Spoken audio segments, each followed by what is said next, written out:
man lai hian ram ngadur khum mai hi a oma chuta chuan ram sa chi ting reng hi in ngei tlang takin an cheng hawa nikhat chu ram sa te le sawa te chuan ruai che an rel tamuk mup meya chuna anin ti hlima nuam an ti hlom hle a tlai lam alo ni chuan rong bol turin an vai mai chuan an thok chuaka chu chuan mai an chema cho te sa te an chuma chun lama anin ti hlimna an rila tram to ema wangin ei hlan an ngak hlel to ema khua alo thim don tamaya hlim takin cho le sa an chum te chu an ei ta a an hlim ema wangin an mei chem chu an ti hlum thei hil lau meya an cho e hlanin mei chu alo al na sa tel tela an rila tram to ema wangin mei al po chu tu man an lau shalova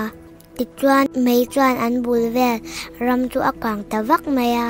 chutia mei al alo na sat nu chuan ram sa le sawa te chuan an mei chem chu an ti hlum thei hil ti an sha chuak ta a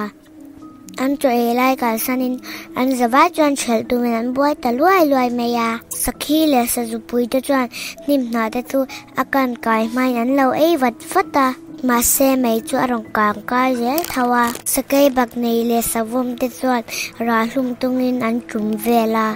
ma se mei chuan an mani chu alo kanga na an ti em a rei po an tum theilawa chu ti lai chuan sai po in a thei angin tui a phu boka ma se mei chuan thi atum chuang reng law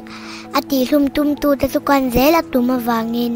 lawin an tlan chalhoma an tlan chen na lam a piang chu aron al zual tula anam khom na chu arong kang kai chep to ti chuan mei chuan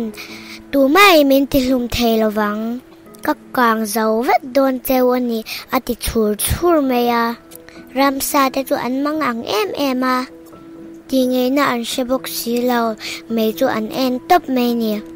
ti chuan an zinga pakhat chuan hatia om ringot zong a chalave ruwa puin a chhel mit thei em ang I kau mei te ang u ati a ti chuan an zawain ruwa chu an aw tangot meya ruwa pui khongai takin lo su ro mei min kang hlum vek don ne an ti a ruwa pui chuan a han ena a khongai em a ti chuan chhum te chu let but wana changin ruwa aron sur ta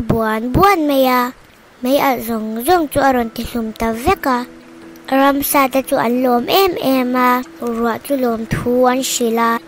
an mei chep ti hlum na chang an lo shalo chu poi an ti em a ti chuan mei chu an chem le to ngai lawani ram kang chia te chu din thar le in ngonwam tak al siama chu da chuan hlim le in lung ruwa takin an cheng kum khwa ta ni mei si te rau te hian mei pui a chua thei chuan I thil ti hau the kha thil rau pui taka al chang thei khongai lo like la lo subscribe bokang che than thu ngai nom tak zir lai bu amil tele zir tir nei tha tak te kan lo ti thuak zelang